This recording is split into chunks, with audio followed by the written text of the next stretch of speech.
Salam sehat selalu Parewa. Semoga Parewa semua sedang tidak fakir kuota untuk menikmati audiobook dari kami.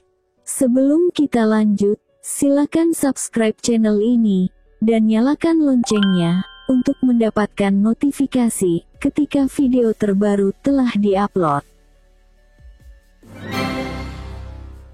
Tidak menunggu berlama-lama lagi, langsung saja kita simak audiobook ini.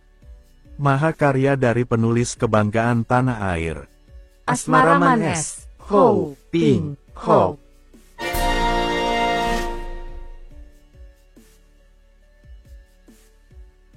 Suling Emas, bagian ke-33. Wiseng mengumpat diri sendiri. Ada wanita yang mencintanya. Seorang nenek-nenek hampir mati. Mana mungkin ia membalas cinta seorang nenek-nenek yang buruk rupa. Teringat ia akan Ang Xiao Hua. Teringat pula Liu Luxian. Gadis puteri bengkau itu pun menolak cintanya. Padahal ia tergila-gila kepada nona itu. Penolakan cinta yang menyakitkan hati. Wiseng terkejut teringat akan hal ini. Nenek itu pun mencintanya. Mencinta dengan suci. Sudah dibuktikan dengan perawatan dan pelayanan yang demikian sungguh-sungguh penuh kasih sayang selama 1000 hari. Dan dia menolak cinta nenek itu. Menolak begitu saja. Padahal nenek itu pun hanya menghendaki pembalasan cinta hanya untuk beberapa hari lamanya. Ah, betapa sakit hati nenek itu. Dapat ia membayangkannya. Ia menjadi seorang yang tak kenal budi. Mungkin nenek itu pun hanya ingin diakui sebagai istri saja. Hanya ingin ia dekati dan ia sebut istri. Tak lebih daripada itu. Mungkin nenek itu ingin menjadikan pengalaman manis ini sebagai kenang-kenangan manis untuk dibawa mati. Nenek ini semenjak kecil berada di sini. Demikian pengakuannya beberapa hari yang lalu secara pendek ketika ia tanya. Berarti bahwa nenek ini tak pernah mengalami dewasa di dunia ramai. Sebagai wanita yang selamanya tak pernah menjadi istri orang, tentu timbul keinginan untuk menerima perlakuan manis dari seorang pria yang mengaku sebagai suaminya. Ah, betapa bodohnya. Apa sih artinya pengorbanan sekecil ini? Hanya bermain sandiwara. Menyebut nenek itu sebagai istri. Bicara manis dan menghibur dengan kata-kata penuh sayang. Kiranya cukup bagi si nenek yang tak mungkin menghendaki lebih daripada itu. Berjam-jam Wiseng duduk termenung. Terjadi perang di dalam hatinya sendiri. Sedangkan suara sedu sedan nenek itu tetap terdengar olehnya makin lama makin menusuk jantung. Teringat ia akan pengalamannya bersama Ang Xiao Hua. Selama ia hidup. Baru sekali itu ia bercinta kasih dengan seorang wanita. Mencinta dan dibalas cinta. Merasai kemesraan seorang kekasih yang mencinta sepenuh hatinya. Mendengar bisikan halus yang menyatakan cinta kasih Ang Xiao Hua. Melihat mata indah dari dekat. Mata yang memandang kepadanya penuh bayangan kasih sayang. Mata yang Wiseng tersentak kaget. Mata itu. Mata nenek itu, itulah mata Ang Xiao Hua. Tak salah lagi, mata Ang Xiao Hua si kembang pelacur Telaga Barat. Sama jernihnya, sama lebarnya, sama tajamnya dan lirikannya pun sama. Mata Ang Xiao Hua, pantas ia merasa seperti pernah mengenal mata itu apabila si nenek memandangnya. Ah, terdengar Wiseng berseru melalui kerongkongannya. Akan tetapi Ang Xiao Hua sudah mati. Hanya persamaan yang kebetulan saja. Banyak mata wanita yang cantik-cantik hampir serupa dan agaknya nenek ini dahulu pun seorang wanita cantik. Seorang wanita terpelajar dan cantik jelita. Kecantikan hanya sebatas kulit. Kalau orang sudah mencinta, apa artinya usia? Apa artinya keburukan rupa? Nenek itu masih menangis terus. Dari suara tangisnya, Wiseng tahu bahwa nenek itu tentu pergi menyendiri di kamar kitab. Memang seringkali nenek itu tidur di sana. Di tempat yang sunyi. Tempat istirahat yang paling jauh dalam rumah tinggal itu. Kalau ia menangis terus sampai jatuh sakit dan mati, maka akulah pembunuhnya.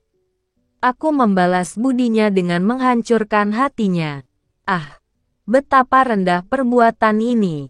Kui Seng berdiri, meraba-raba dalam gelap, membawa pelita dan batu api, akan tetapi tidak berani menyalakannya. Pertama, karena ia takut kalau nenek itu marah melihat ia menyalakan pelita.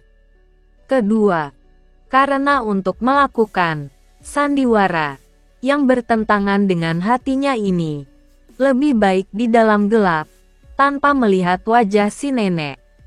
Ia meraba-raba dan akhirnya kedua kakinya yang sudah hafal keadaan di situ, membawanya ke depan pintu kamar kitab. Nenek itu masih terisak-isak perlahan. Nek, aku datang. Pergi. Mau apa lagi kau datang? Kalau kau mengejekku, mau menghinaku, demi setan, akan kubunuh kau. Tidak. Aku berhutang budi kepadamu. Berhutang nyawa. Bagaimana aku sampai hati melukai hatimu? Aku datang kepadamu untuk memenuhi permintaanmu. Tiba-tiba isak tangis itu berhenti dan sejenak keadaan menjadi sunyi sekali. Tak terdengar sesuatu oleh Kui Seng. Seakan-akan nenek itu tidak hanya berhenti menangis tapi juga berhenti bernapas. Kemudian terdengar gerakan nenek itu mendekat. Terdengar suaranya menggetar berbisik. Apa? Kau tidak menipuku. Kau mau menerimaku sebagai istrimu. Ya, jawab Kui Seng dengan suara penuh keyakinan. Karena inilah cara terbaik untuk menyenangkan hatimu. Untuk membalas budimu. Aku menerima permintaanmu dengan kesungguhan hati. Walaupun kita sama tahu bahwa aku tidak mencintamu. Hal inilah yang mengganggu perasaan hati Kui Seng tadi. Maka kini ia terpaksa mengucapkannya agar ia tidak merasa seperti seorang penipu. Ah, terima kasih. Nenek itu tahu-tahu sudah merangkulnya dan menangis. Mendekapkan muka pada dadanya. Berbisik-bisik, terima kasih. Kui Koko. Sekarang mati pun aku tidak akan penasaran lagi. Girang rasa hati Kui Seng.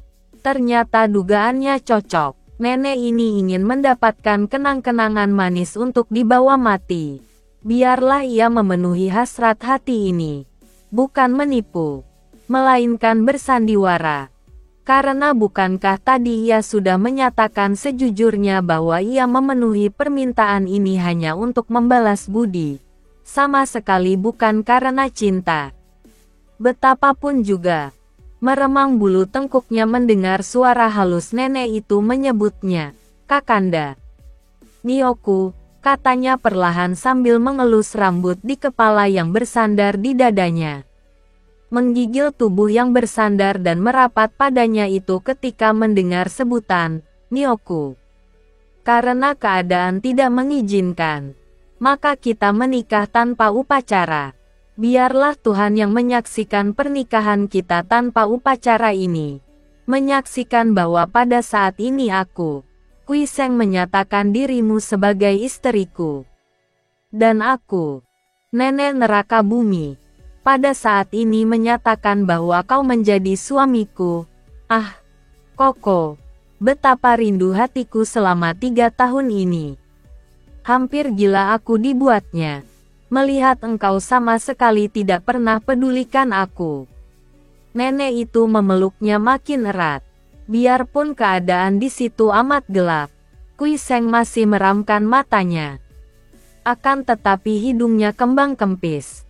Bau harum yang selalu ia rasakan apabila nenek itu mendekatinya, kini makin menghebat.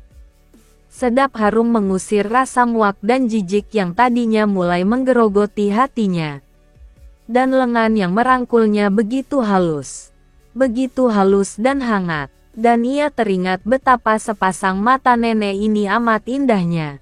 Di dalam gelap itu, terbayanglah oleh Kui Seng akan semua kemesraan yang baru pertama kali dialaminya selama hidupnya, yaitu ketika ia berjumpa dengan Ang Xiaohua. Hatinya tergerak dan tanpa ia sadari, ia balas memeluk dan ia menundukkan mukanya. Tanpa ia ketahui, nenek itu pun sedang menghadapkan muka kepadanya, sehingga muka mereka bertemu. Kui Seng tersentak kaget. Muka itu halus, kulitnya seperti muka Ang Xiaohua ketika dahulu ia menciumnya. Ah, Kui Seng, kau sudah menjadi gila. Ia mengumpat diri. Ini nenek, tua bangka bermuka keriputan, hampir mati. Pikirannya dan perasaannya membantah. Namun kenyataannya, ia bukan seorang nenek yang sudah tua, melainkan dalam perasaannya ia memeluk Ang Xiaohua. Beberapa kali ia menciumi muka wanita dalam pelukannya ini. Tangannya meraba-raba membelai muka, rambut dan leher. Ia yakin, ini Ang Xiaohua. Akan tetapi Ang Xiaohua sudah meninggal dunia. Mana mungkin, Ui Koko. Ah, betapa cintaku kepadamu. Nenek itu berbisik-bisik dan terisak penuh kebahagiaan dan haru. Suaranya pun suara Ang Xiaohua. Ui Koko, betapa rindunya aku kepadamu. Kui Seng teringat akan batu api dan pelita yang ia letakkan di atas lantai. Tangannya meraba-raba dan lain saat ia telah mencetuskan batu api sehingga bunga api berpijar-pijar memberi penerangan sekilatan saja. Namun sinar terang sekilat itu cukuplah sudah. Tangannya menggigil. Dalam kilatan sinar bunga api itu ia melihat muka yang halus, cantik jelita, hidung mancung, bibir merah, mata indah. Muka Ang Xiaohua. Koko, jangan nyalakan pelita. Aku malu. Dalam gelap Kui Seng terbelalak. Akan tetapi ia segera memeluk wanita itu. Penuh kasih sayang, penuh kerinduan yang selama ini ditekan-tekannya. Kekasihku, kau Kim Lin. Ang Xiaohua, alangkah rinduku kepadamu. Kui Seng menjadi seperti gila. Ia menumpahkan seluruh rasa rindu dan cintanya. Bahkan cinta kasihnya yang pernah ia kandung terhadap diri Liu Luxian. Ia tumpahkan kepada nenek itu. Kesadarannya kadang-kadang memperingatkannya bahwa yang berada dalam pelukannya adalah seorang nenek, akan tetapi ia tidak mau menerima peringatan ini. Karena menurut perasaannya ia berkasih-kasihan mesra dengan seorang wanita muda yang dalam anggapannya kadang-kadang seperti Ang Xiaohua dan kadang-kadang seperti Liu Luxian. Memang di dunia, tiada yang sempurna kecuali Tuhan. Apalagi manusia. Makhluk yang banyak sekali melakukan penyelewengan-penyelewengan. Makhluk yang selemah-lemahnya. Setiap orang manusia tentu ada saja kelemahannya di samping kebaikan-kebaikannya. Pemuda ini dahulunya tidak suka minum arak. Mencium arak pun menimbulkan rasa muak.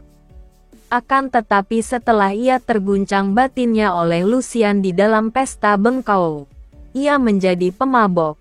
Minum tanpa batas lagi, tenggelam ke dalam nafsunya, seperti orang mabok, lupa daratan, lupa segalanya. Lupa bahwa ia berkasih-kasihan dengan seorang nenek. Dalam anggapannya, ia memperistri seorang wanita yang muda dan cantik jelita. Inilah kelemahan Kui Seng, pendekar muda yang sakti itu. Perasaannya terlalu halus, terlalu lemah, mudah terpengaruh. Belasan hari lamanya dalam gelap gulita itu ia berkasih-kasihan dengan nenek neraka bumi yang dianggapnya seorang gadis jelita setengah Ang Xiaohua setengah Liu Luxian. Tak pernah nenek itu membolehkan dia menyalakan pelita. Tak pernah Kui Seng meninggalkan kamar kitab. Dilayani nenek itu yang bergerak cepat menyediakan segala kebutuhan makan mereka. Semua dilakukan di dalam gelap. Akan tetapi Kui Seng merasa bahagia. Tak pernah teringat pula olehnya tentang diri nenek tua renta yang berkeriputan kedua pipinya. 2 pekan lewat dengan cepatnya bagi 2 orang makhluk yang berkasih-kasihan itu. Malam itu Kui Seng tidur dengan nyenyaknya. Tidur dengan senyum menghias bibirnya. Dengan bayangan kepuasan batin menyelimuti wajahnya.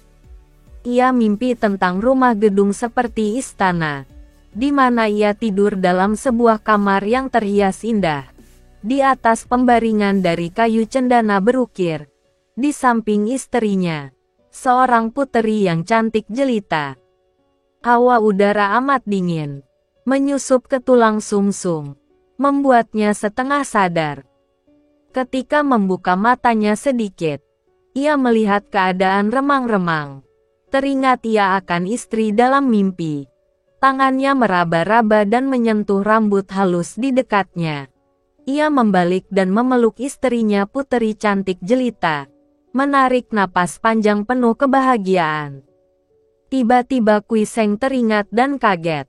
Ia tidak mimpi. Ia berada dalam kamar kitab bersama istrinya. Dan mengapa keadaan tidak gelap lagi? Ada cahaya memasuki kamar. Musim gelap dan banjir sudah berhenti. Ia dapat melihat tangannya. Dapat melihat rambut hitam halus yang melibat-libat tangan dan lehernya. Dapat melihat kepala yang ia dekap di dadanya. Kegelapan yang mengerikan telah pergi. Ia melompat bangun. Bukan main gembiranya. Saking gembiranya, ia hendak memeluk istrinya. Hendak memberi tahu bahwa kegelapan sudah pergi. Ia membungkuk dan tiba-tiba ia terbelalak dan tubuhnya mencelat mundur seakan-akan dipagut ular berbisa. Yang tidur melingkar karena hawa dingin. Tidur pulas dengan napas panjang. Rambut hitam gemuk terurai kacau. Pakaian tambalan.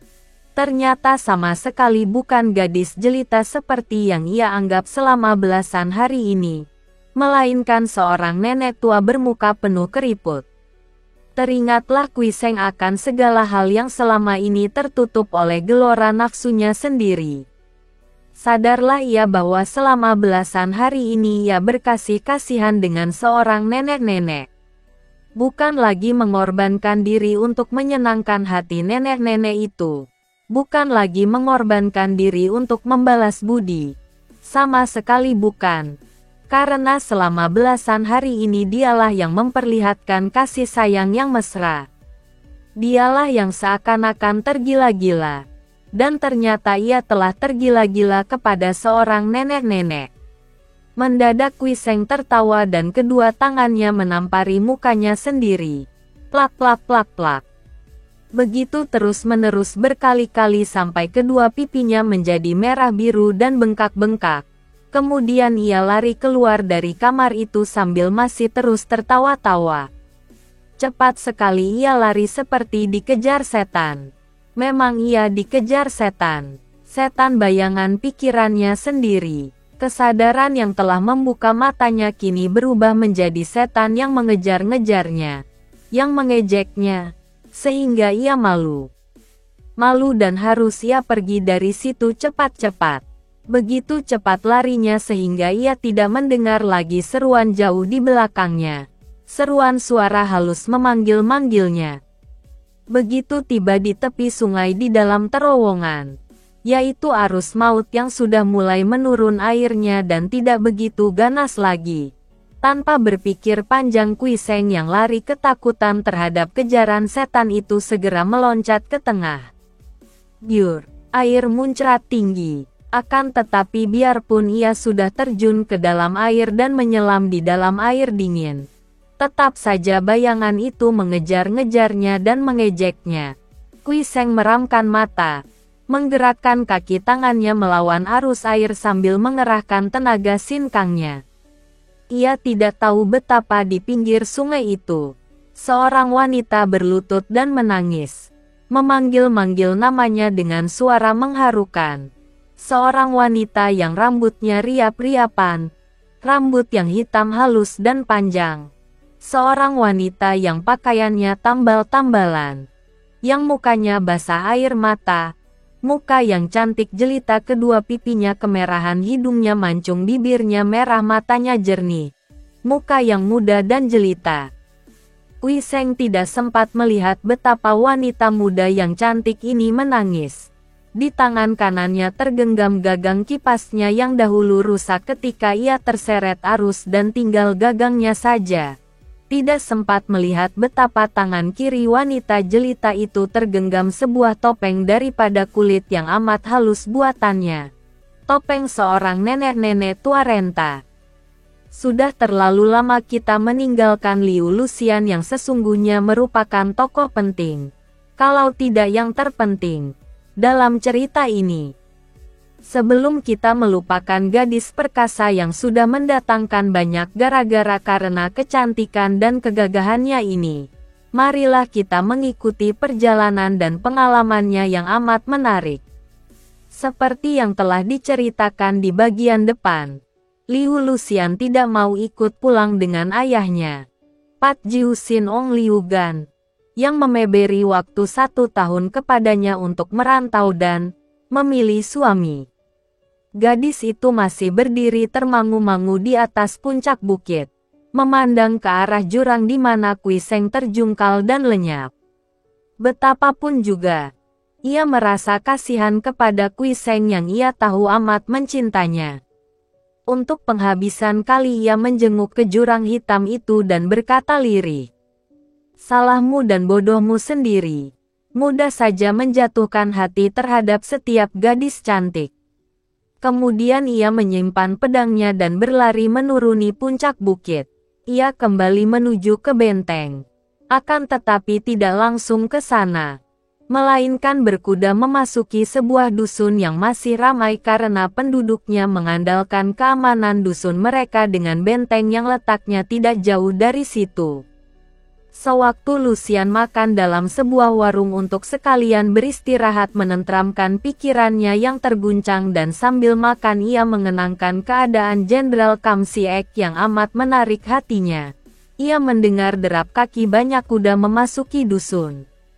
Pelayan warung kelihatan gugup sekali dan di luar terdengar orang berteriak-teriak. Tadinya Luxian tidak mempedulikan keadaan ini. Akan tetapi ketika derap kaki kuda mendekat, ia kaget sekali mendengar gemuruh kaki kuda, menandakan bahwa yang datang adalah pasukan yang banyak jumlahnya. Dan ketika ia menengok ke jalan, orang-orang sudah lari cerai-berai bersembunyi.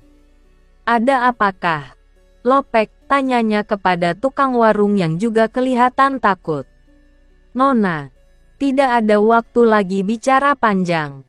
Aku harus segera bersembunyi dan kalau Nona sayang keselamatanmu, sebaiknya ikut bersembunyi pula." "Ada apakah? Barisan apa yang datang itu?" "Entah barisan apa, akan tetapi terang bahwa ada pasukan berkuda yang banyak sekali lewat kampung ini. Dan pada saat seperti sekarang ini, semua pasukan merupakan perampok-perampok yang jahat. Apalagi kalau melihat wanita cantik." Setelah berkata demikian, tukang warung itu tanpa menanti Luxian lagi sudah lari melalui pintu belakang. Luxian tersenyum mengejek dan melanjutkan makannya. Apa yang perlu ia takutkan? Pasukan itu boleh jadi ganas dan mengganggu orang baik-baik. Akan tetapi terhadap dia, mereka akan bisa apakah? Boleh coba-coba ganggu kalau hendak berkenalan dengan pedangnya. Akan tetapi ketika mendengar derap kaki kuda itu sudah dekat, ia tidak dapat menahan keinginan hatinya untuk keluar warung menonton. Kiranya pasukan yang cukup besar, lebih dari 50 orang pasukan berkuda, dengan kuda yang bagus-bagus, dipimpin oleh seorang komandan muda yang bertubuh tinggi besar dan berkulit hitam.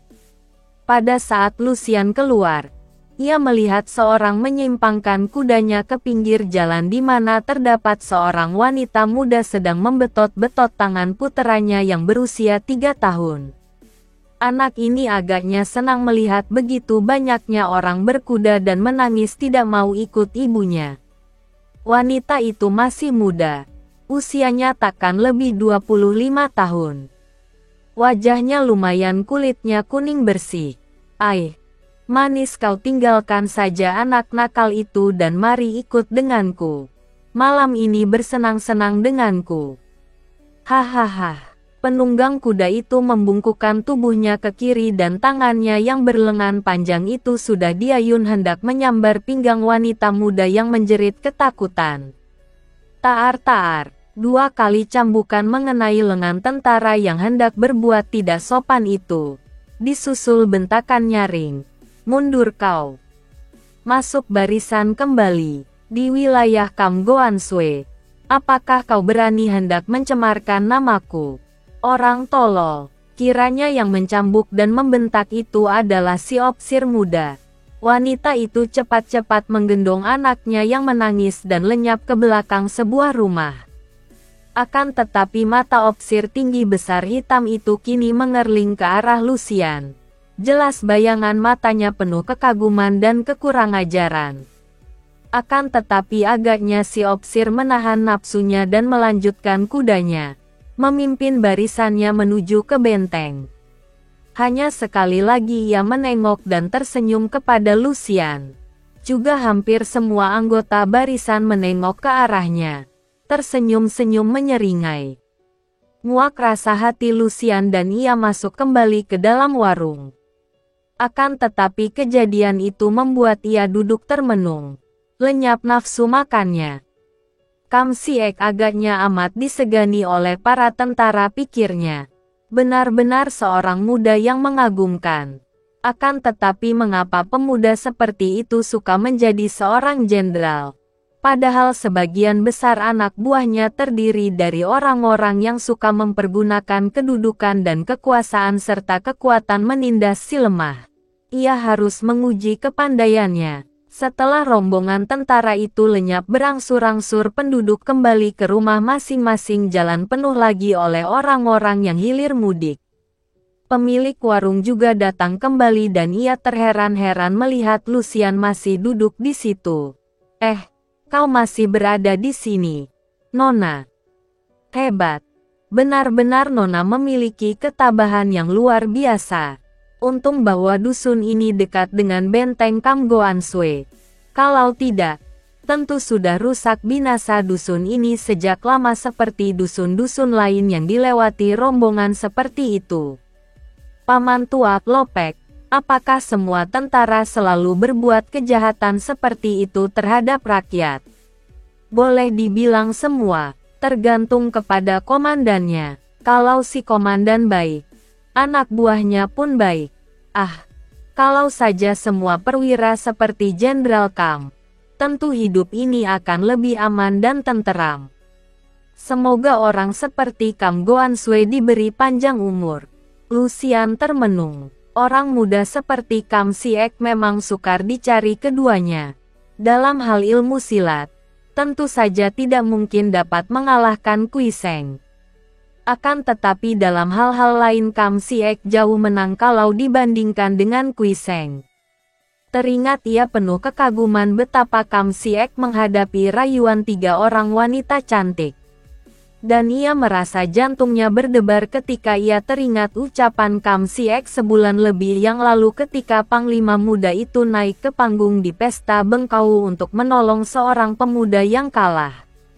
Masih terngiang di telinganya kata-kata Kam Siek ketika itu. Hanya Tuhan yang tahu betapa inginnya hatiku menjadi pemenang.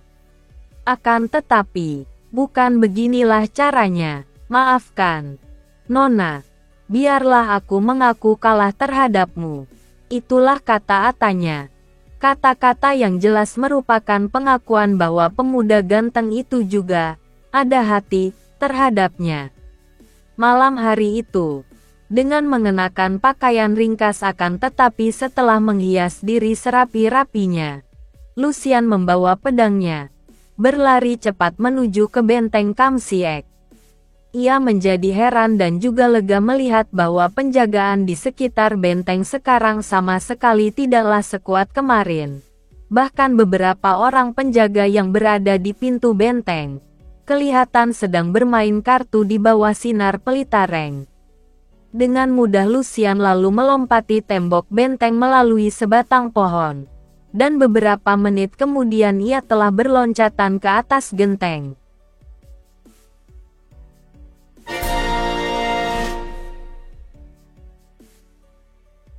Suling emas. Bersambung ke bagian 34. Terima kasih buat Parewa semua, yang telah meluangkan waktunya untuk menyimak audiobox ini. Jangan lupa untuk di-subscribe. Selagi subscribe itu gratis. Wassalam. Dari aku, yang setia menunggu kehadiranmu kembali.